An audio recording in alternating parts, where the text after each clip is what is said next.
देनी आपकी। श्री श्री प्राणनाथ प्यारे की जय। श्री सद्गुरु महाराज की जय। धाम के धनी आपकी सदा। प्रणाम जी सुंदर साथ जी। बड़े महाराज जी की अपार मेहर से, अपार कृपा से हम सभी सुंदर साथ उनके जीवन यात्रा का आनंद उनके साथ ले रहे हैं। यात्रा के आनंद के साथ साथ महाराज जी जिन कठिन परिस्थितियों में हैं, वो तो हम पढ़कर ही हमारे रोंगटे खड़े हो जाते हैं कि महाराज जी ने कितनी कठिन परिस्थिति को भी कितने सहजता से लिया। कि तन पर एक वस्त्र भी नहीं है, तब भी वो कह रहे हैं कि यदि मेरा परमात्मा चाहता है कि मैं ऐसे घूमूं, यदि उसकी इच्छा है तो मैं ऐसे ही रहूंगा।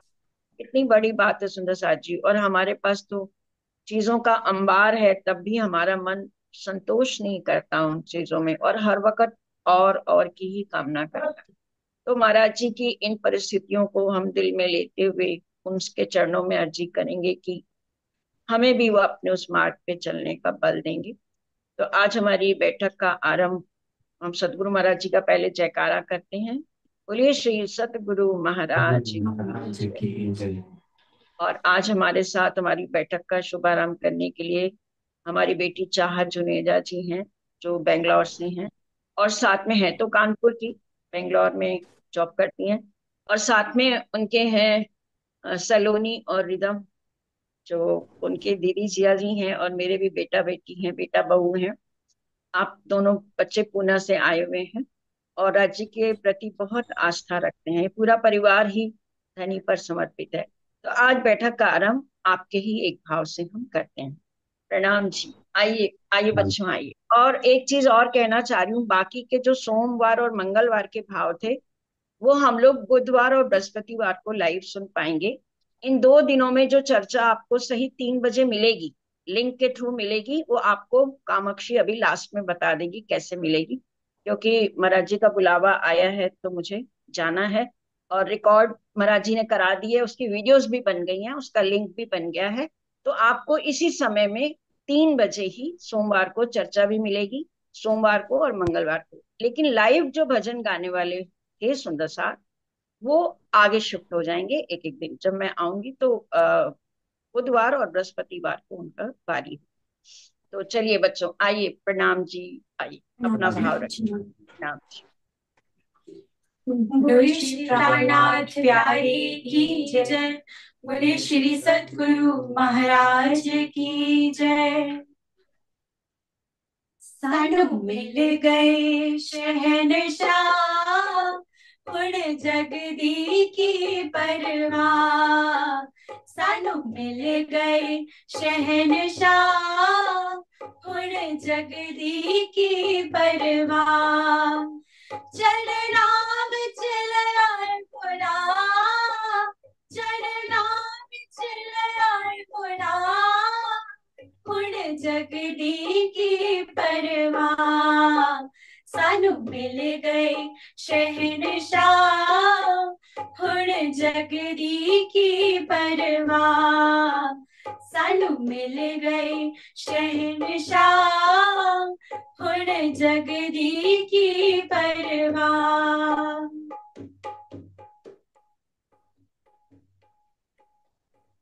लोकादा है सजदा मसीत मुनारिनु, मसीत मुनारिनु।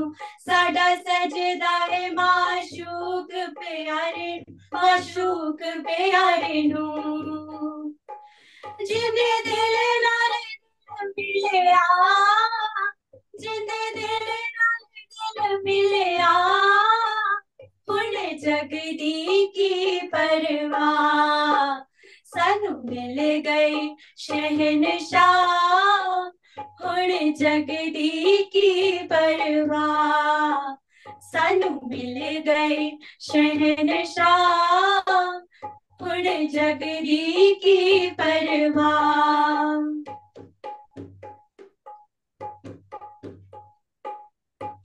इस शहर शादी देखो जात ही न्यारी है, जात ही न्यारी है। आप लेने आए हैं दिए युगल प्यारी है, युगल प्यारी है। स्वरूप ही प्रेम भरया, स्वरूप ही प्रेम भरया। उड़ जगदी की परवाह, सानू मिल गए शहनशाह। उड़ जगदी की परवाह, सानू मिल गए शहनशाह। उड़ जगदी की परवाह।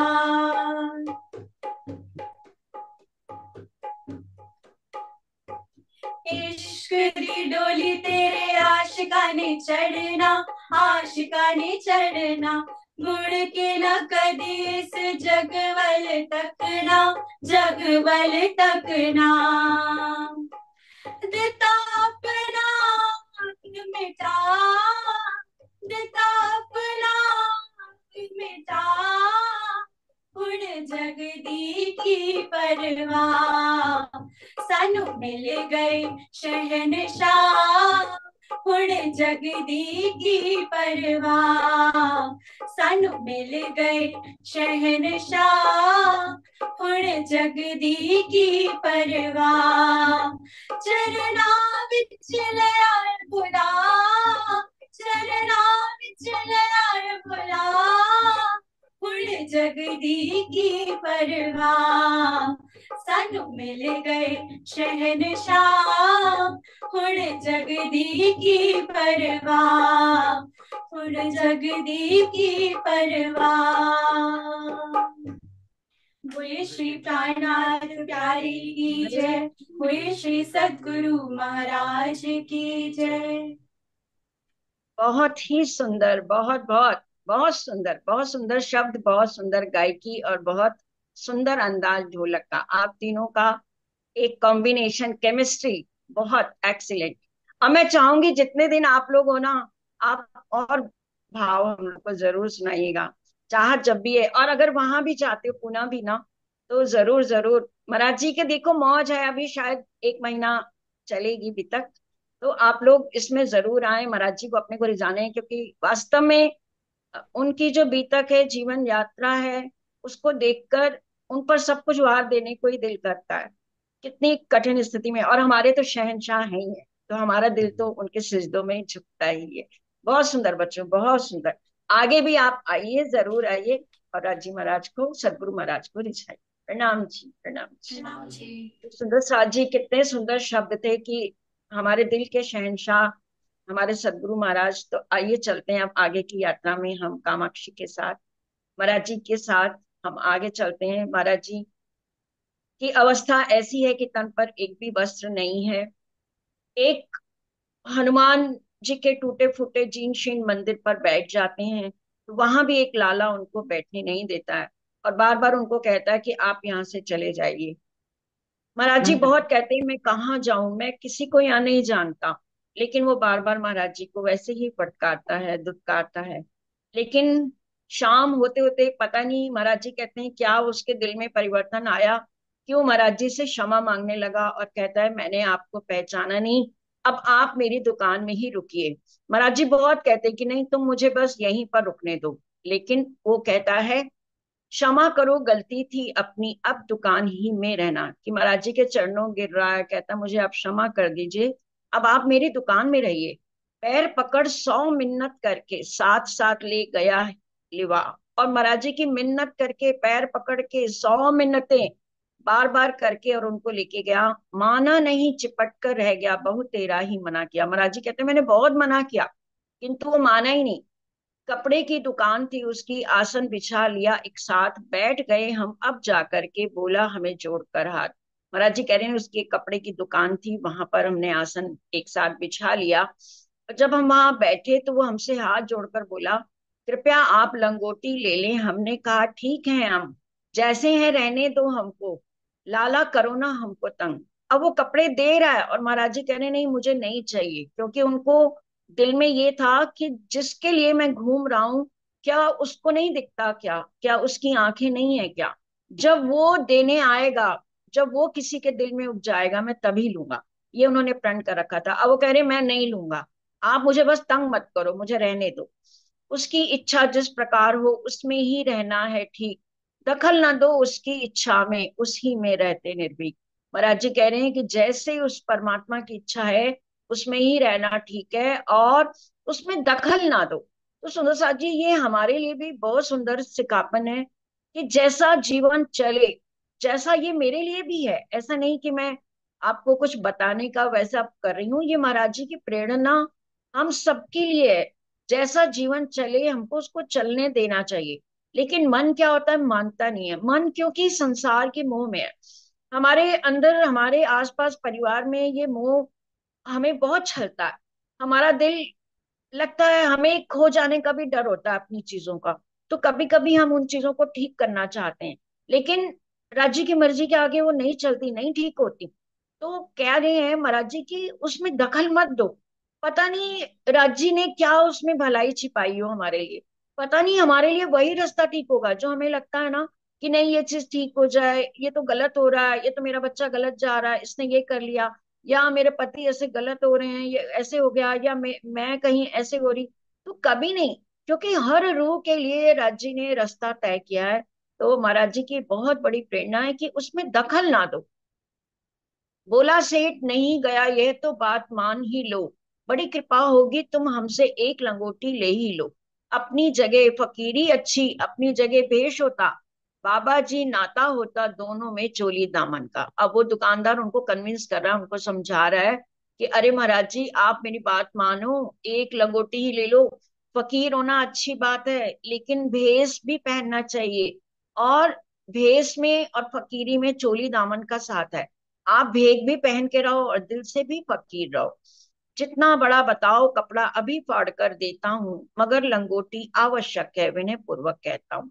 अब वो हाथ जोड़कर पैर पड़ के महाराज जी को कह रहे हैं कि आप जितना चाहो मैं कपड़ा अभी देता हूँ, आप कुछ मत लो, एक लंगोटी तो बहुत जरूरी है ना। लाला तो अपनी धुन में था मगर विचार में थे हम भी, सोच रहे थे मन ही मन में व्यवहारों को बनिए के। अमर वो अपनी धुन में बोले जा रहा है, बोले जा रहा है। अब महाराज जी कह रहे हैं मैं भी अपने दिल में विचार कर रहा हूँ, सोच रहा हूँ कि ये बनियों का व्यवहार कैसे होता है। घंटे भर पहले तो धक्के देने पर था तुला हुआ, अब उदारता क्यों है इसमें, दाता क्यों है बना हुआ। अब महाराज जी उसके व्यवहार का ही विश्लेषण करें कि अभी थोड़ी देर पहले तो ये कितना हमको दुत्कार रहा था, धक्के दे रहा था, यहाँ से निकालने में तुला हुआ था, अब कैसी उदारता दिखा रहा है, ऐसा क्या हो गया है। कहीं उन्हीं की इच्छा है बनिए से दिलवाने की, बनिया कभी चोट खाने वाला नहीं होता आने की। महाराज जी कह रहे हैं बनिए तो इतने कंजूस होते हैं कि ये तो एक पाई किसी को ना दे। और जो 1 घंटा पहले मुझे दुत्कार रहा है अब वो इतना प्यार कर रहा है, तो कहीं ऐसा तो नहीं कि परमात्मा की ये इच्छा है दिलवाने की, परमात्मा ने इसके दिल का परिवर्तन किया। क्योंकि बनिया कभी अपना नुकसान करने वाला नहीं होता, ऐसे कोई कपड़ा मुझे वो नहीं देगा। ये तो बाहर भी दुकान के नहीं बैठने देता था, भाग जाओ क्यों बैठे हो यहाँ, इस प्रकार से कहता था। महाराज जी अब उसके व्यवहार को आकलन करें कि अभी तो ये मुझे भगा रहा था और कहता था कि तुम यहाँ बैठो भी नहीं दुकान के आगे, और अब तो दुकान के अंदर बिठा रहा है, आसन लगा रहा है और कह रहा है जितना मर्जी कपड़ा ले लो। निश्चय है आदेश उन्हीं का, उन्हीं ने उकसाया है, इसी वास्ते बनिया अपने निकट भाग कर आया। अमराज जी को अंदर ही अंदर ये परमात्मा का संकेत नजर आया, उनका इशारा नजर आया कि निश्चित रूप से ये उसी परमात्मा की इच्छा है, उसका आदेश है, तभी इसका हृदय परिवर्तन हुआ है और ये भाग कर आया है। दिला रहे हैं वे ही इससे तो फिर ले लो झंडू उधर, तन ढकने को कपड़ा लेकर आई थी इच्छा इस वक्त। अब महाराज जी को लगा कि अगर परमात्मा देना चाह रहा है तो फिर मैं इसको ले लूं, तो अपने आप से कह रहे हैं झंडूधर, अब तो भगवान ने इच्छा कर दी है तो अब तो तन को ढकने के लिए कपड़ा ले लो। अगर यही इच्छा है तेरी हम लाला जी से बोले, एक बालिश कपड़ा फाड़ कर कपड़ा हमें लंगोटी का दे दो। अब देखिए महाराज जी का संतोष भी, ऐसा नहीं कि अगर ईश्वर की इच्छा हो गई उसने दुकान पूरी खोल दी तो महाराज जी जो चाहे ले।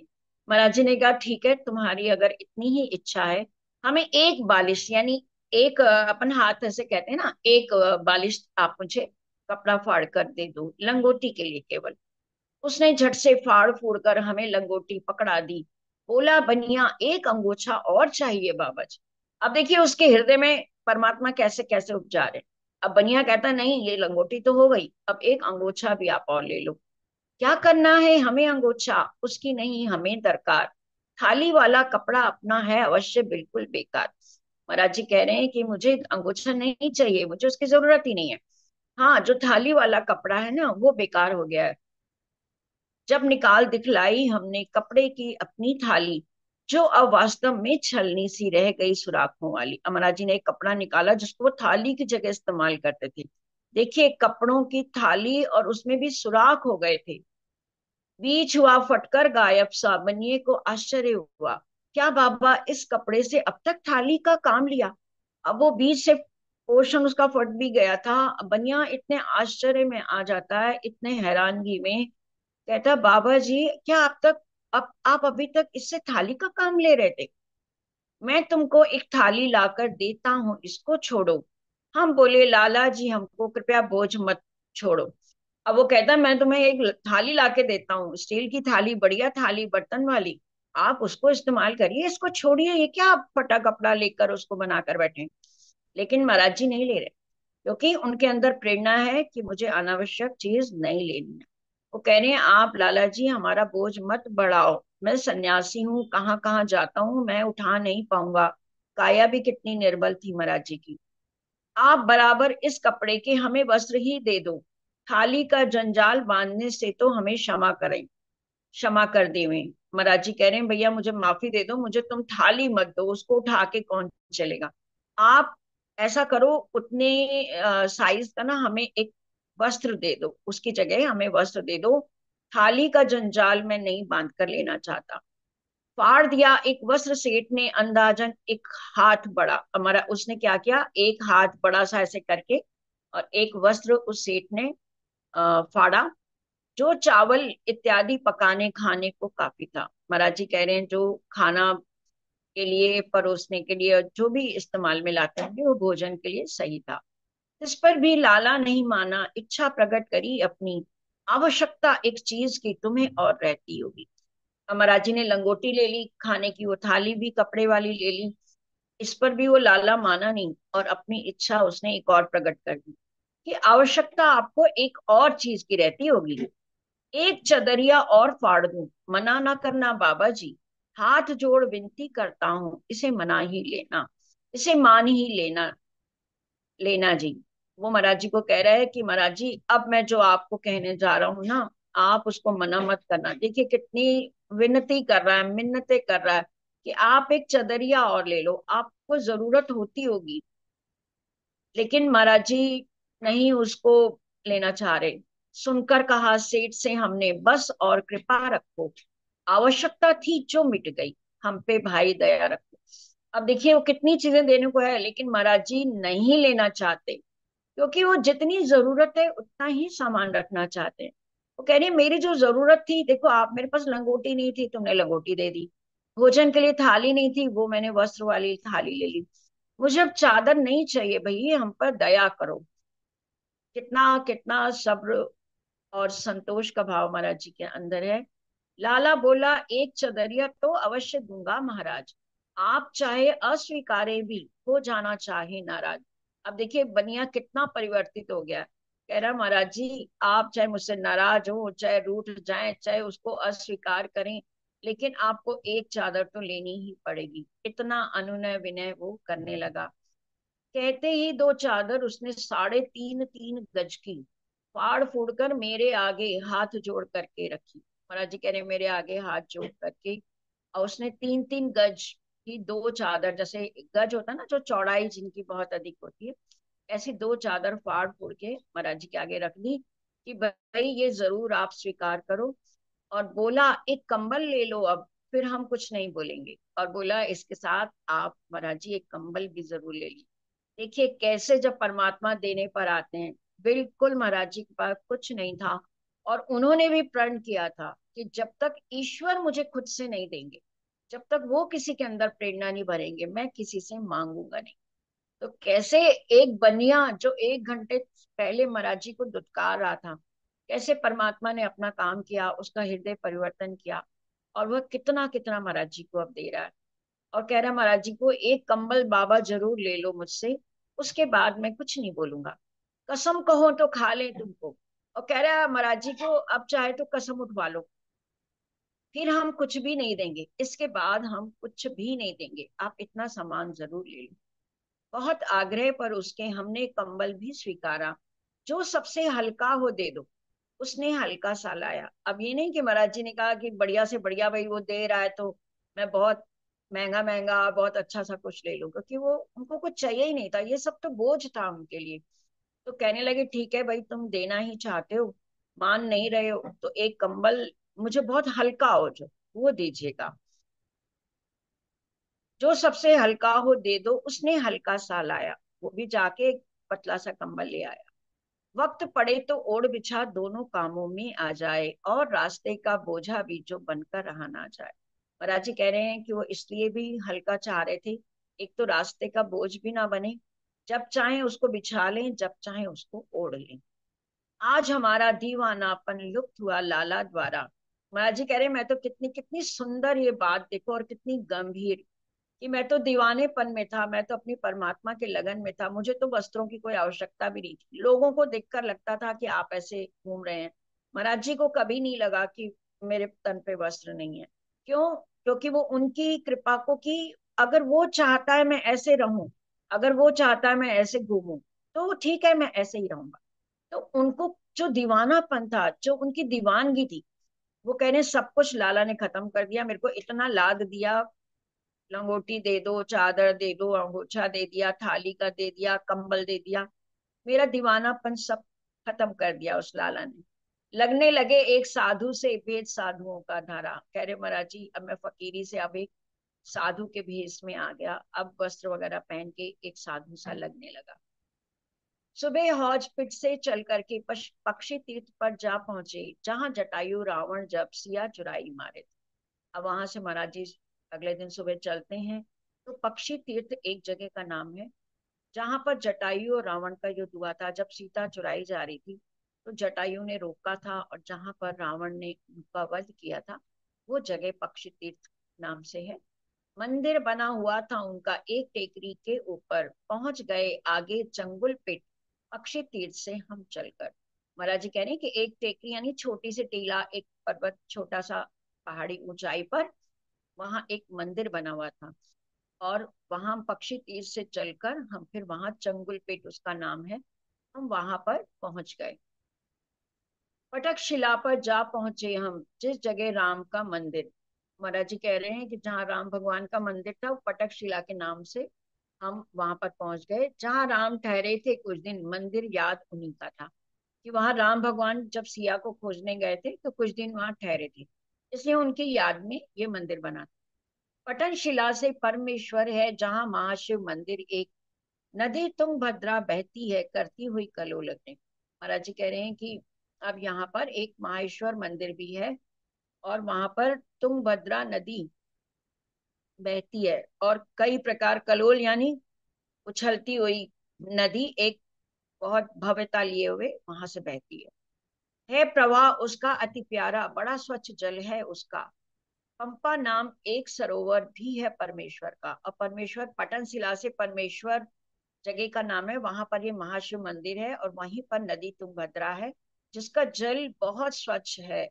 और वहां पर एक सरोवर है पंपा नाम का। बड़ा गहन वन है परमेश्वर महादेव के चारों ओर। महाराज जी कह रहे हैं वो जो महाशिव मंदिर है, उसके चारों ओर बहुत घना वन है। मुख्य द्वार हरदम बंद रहता, खुलता था दरवाजा चोर। महाराज जी कह रहे हैं उस मंदिर का मुख्य द्वार हमेशा बंद रहता था, एक चोर दरवाजा था, जैसे छोटा एक कहीं गुप्त रास्ता होता है, वहीं से सब आया जाना होता था। जानवरों का भय हरदम ही रहता था दिन रात यहाँ, दरवाजा बंद कर लेते थे जो मंदिर घुसा जहाँ। तो जैसे ही जो मंदिर जाता था, वो तुरंत वो दरवाजा बंद करके चला जाता था अंदर, क्योंकि भयानक जंगल था, जानवरों का वहां डर था।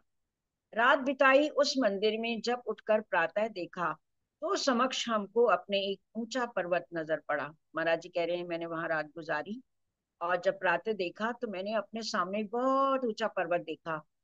पूछा तो ऋषि मुख बतलाया, जिसमें बाली के डर से भक्कर सुग्रीव बहुत दिन छिपे रहे मारे डर के। तो जब इन्होंने पूछा तो सबने बताया कि इसको ऋषि मुख बोलते हैं, इस जगह को, इस मंदिर को, इस पर्वत को, जहां पर जो सुग्रीव थे वो बाली के डर से छिपे थे बहुत दिन तक, ये वो स्थान है।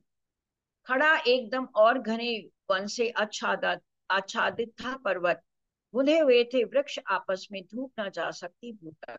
महाराज जी कह रहे हैं वो जो पर्वत था चारों ओर वृक्षों से ढका हुआ था, वृक्ष बुंधे हुए थे एक दूसरे में, यानी एक धूप की किरण भी वहां नहीं जा सकती थी। पूछा एक मंदिर था उस पार, जो मतंग का बतलाया, मंदिर नहीं बल्कि आश्रम है, हमें एक ने समझाया।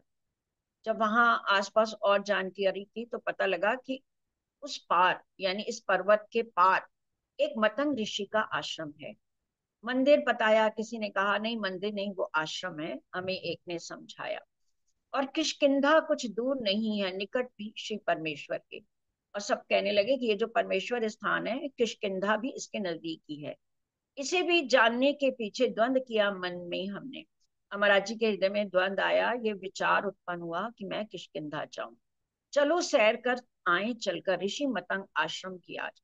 और उनके दिल में ये भाव आया कि चलो मतंग ऋषि का आज हम आश्रम देखने चलते हैं। सबने उनकी इतनी तारीफ की है। आश्रम दिखता है प्रत्यक्ष, जैसे हो इस पर्वत का ताज। आश्रम इतना ऐसा सुंदर दिखाई दे रहा था जैसे कि इस पर्वत का ताज हो। इतना सुंदर, पहले भी हमने भूमिका में सुंदर साची पढ़ा था कि मतंग ऋषि का आश्रम बहुत ऊंचे पर्वत पर, बहुत चिकनी चट्टानों के ऊपर, वहां जाना ही मुश्किल था, कोई असंभव था। और सब वृक्षों लताओं से घिरा हुआ था। लेकिन महाराज जी जब प्रण कर लेते हैं कोई चीज का तो वहां जाते जरूर हैं।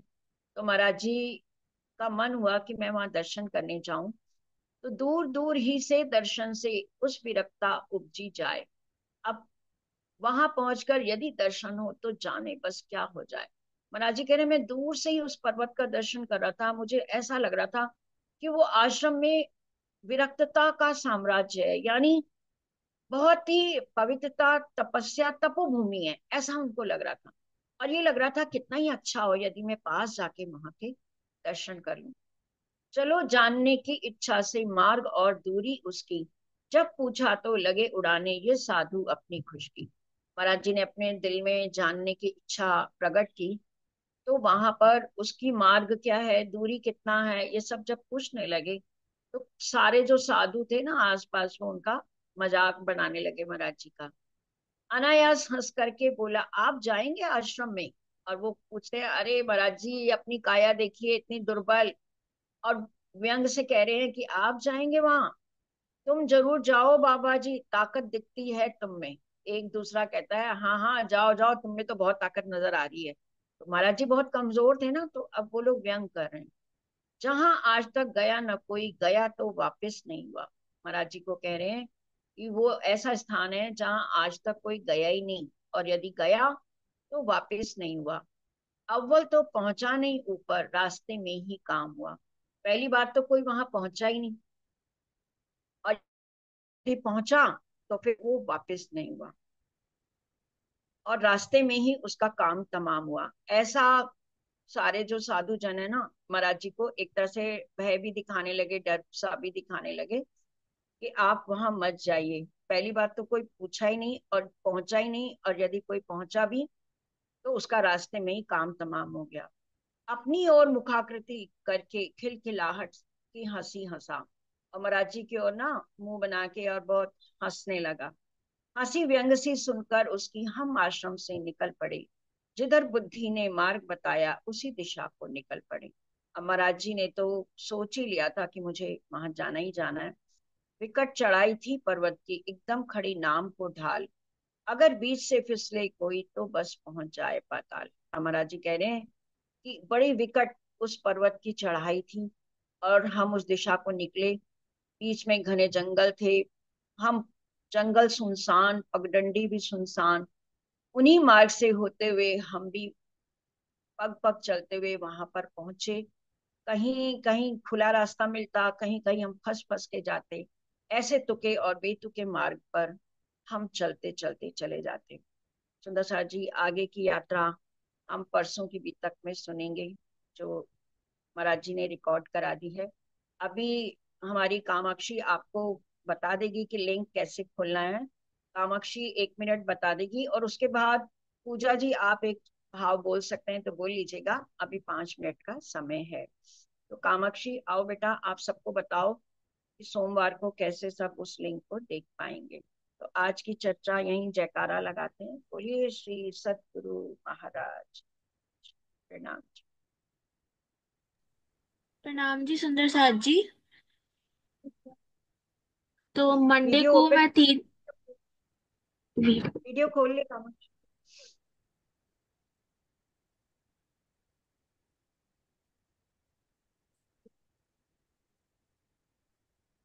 प्रणाम जी सुंदर साथ जी। मंडे को मैं दिन में लिंक भेज दूंगी, वो यूट्यूब का लिंक होगा। वो उसको सब 3 बजे ही ज्वाइन कर लीजिएगा। 3 बजे आप लोग ज्वाइन करेंगे तो 3 बजे आपको लाइव दिख जाएगा। और 3 बजे ही वो वीडियो शुरू होगा, मतलब 3 बजे सब लोग लाइव बैठ के देख सकते हैं। मैं दिन में लिंक डाल दूंगी। बहुत ही सुंदर कामाक्षी, मुझे तो पता ही है, ऐसा लग रहा था कि मैं हूं भी नहीं और चर्चा भी राजी करा रहे हैं, जैसे कि मूल मिलावे में से हम आए भी नहीं और खेल भी देख रहे हैं। मैं सोच नहीं सकती थी ऐसा भी हो सकता है, लेकिन आजकल की टेक्निक है और बच्चों को चूंकि नॉलेज है, तो बहुत बहुत अच्छा किया बेटा तुमने। बस महाराज जी ने रिकॉर्ड करके, मुझे भी यही लग रहा था कि ब्रेक ना हो, और वो महाराज जी ने दिल की इच्छा पूरी की कि वो नियम चलता रहेगा। तो सब लोग 3 बजे मंडे को देख पाएंगे, मंडे और ट्यूसडे 2 दिन, दोनों दिन का करना बेटा, है ना। चलिए हाँ जी, हाँ चलिए, जी। आइए पूजा जी एक छोटा सा भाव बोल दीजिए आज आप महाराज जी। प्रणाम जी।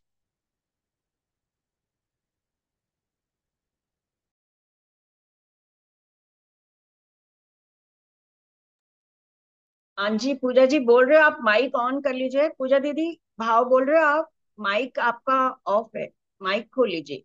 कोई बात बताना चाहते हो तो बता दीजिए, या भजन बोलना चाहते, माइक माइक खोल लीजिए। आवाज नहीं आ रही आपकी। अब आ रही है। हाँ अब जी आ अब रही आ है। रही। हाँ जी हाँ जी आ रही। हाँ, भजन तो बोल दिया उन्होंने। भजन आप बोलो। भाव बोल, नहीं कुछ भी बोल दो, कुछ बता दीजिए। तो आप जाओगे ना, हमारी तरफ से महाराज जी को मत्था टेक देना, क्योंकि मैं हाँ बाद जी में हाँ जाऊंगी ना। जी। मैं बाद में जाऊंगी ना, अब आप मत्था टेक देना। चलो मैं भजन ही बोल दूं एक छोटा सा। छोटा सा बोल दीजिए, हाँ जी। भजन बोल दो मैं। हाँ जी हाँ जी।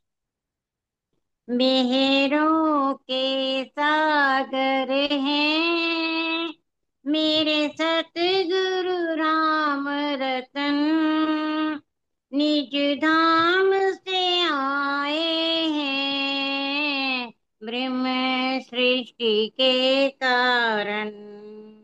निज धाम से आए हैं ब्रह्म सृष्टि के कारण। श्री निज घर के मालिक उतरे इस धरती पर, श्री राज विराजे हैं हृदय सिंहासन पर। ईमान से देखे जो वो ही देखे नूरी तन। मेरों के सागर हैं मेरे सतगुरु राम रतन, निज धाम से आए हैं ब्रह्म सृष्टि के कारण। तुम जैसा मेहरबान कोई न मिला हमको, गुण अवगुण ना देखे, सिया प्यार बहुत हमको। जिसको तुम मिल जाओ वो इत उत है धन धन। चेहरों के सागर हैं मेरे सतगुरु राम रतन, निज धाम से आए हैं, प्रेम सृष्टि के कारण। कई कष्ट सहे तुमने, के साथ जगाने को, भूली हुई आत्म को तुम आए बुलाने को। निज नाम से काट दिए माया रूपी बंधन। मेरों के सागर हैं मेरे सतगुरु राम रतन। निज धाम से आए हैं, ब्रह्म सृष्टि के कारण। आंखों में प्यार भर के तुम देख रहे हमको, मेरा दिल भी खिल जाए जब जब देखूं तुमको। तुम मुझ में बस जाओ, मैं तुझ में रहूं मगन। मेरों के सागर हैं मेरे सतगुरु राम रतन। निज धाम से आए हैं, ब्रह्म सृष्टि के कारण। निज धाम से आए हैं, ब्रह्म सृष्टि के कारण। प्रणाम जी। हाँ जी, हाँ जी, प्रणाम जी, प्रणाम जी। बहुत ही सुंदर भजन। चलिए सुंदर साथ जी, अब हम मिलते हैं। अगली मीटिंग सोमवार को मिलेंगे लाइव। ठीक है, मैं भी ओपन करूंगी वहां 3 बजे। तो बोलिए श्री प्राणनाथ प्यारे। प्रणाम जी।